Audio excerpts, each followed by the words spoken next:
let's talk about the market a little bit. Now, if you remember about a year ago, I said, keep your eye on oil prices, right? Mortgage rates follow oil prices. And I'm going to pop a graph up here on the screen and show you in 2025, this is what oil prices did, and this is what mortgage rates did. I mean, they literally follow the exact same path. So we talk a lot when it comes to mortgage rates. We talk about the labor market. We talk about inflation. We talk about the Fed. We talk about all these things. But at the end of the day, it's just crazy to me how closely oil prices and mortgage rates trend together. And I mentioned this a year ago, and I was so happy when I pulled this graph up today to see how closely they align. I think oil prices continue to go down. I think mortgage interest rates continue to go down, not significantly, but I think they continue to trend down as we move into 2026. I mean, you guys heard Jason Obradovich a couple of weeks ago on this podcast say that he expects to see rates in the mid to upper fives, low sixes maybe most of the year. Most people are predicting low sixes. I like to think that if we had a five handle, the majority of 2026, I think it's going to be a fantastic year for us. So a couple other things that came out in the last few weeks. The jobs numbers. Remember how frustrated I was when the government shut down and we didn't get those October job numbers? Because I was like, those are going to be brutal. Like, we want to see those. And they came out. So job numbers, October, negative 105,000 jobs, says the BLS in October. Now, some of that government shutdown, other things going on.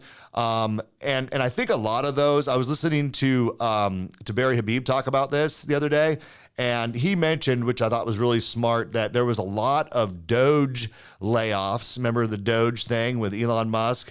Cut all the expenses out of the government. Well, a lot of that happened in March. And so most of those people got severance packages, and they still show up as being employed because they're getting severance. And those would have fell off in October if you fast forward 6 months from March.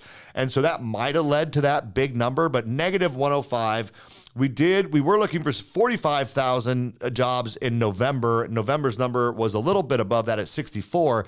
But you guys, still very anemic jobs numbers here. And with all that shakeout, the unemployment rate hit 4.6%. It's really 4.56, but they rounded up to 4.6. So we'll go with the 4.6.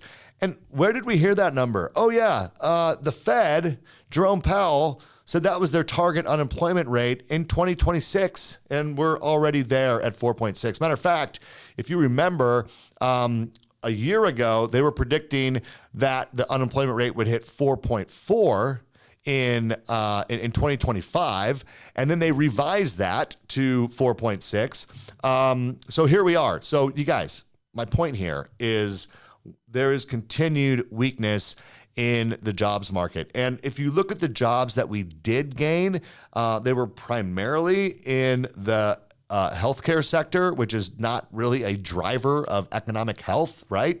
And it's really more reflective of our aging population here in the United States. So healthcare jobs are up, but government jobs are down substantially.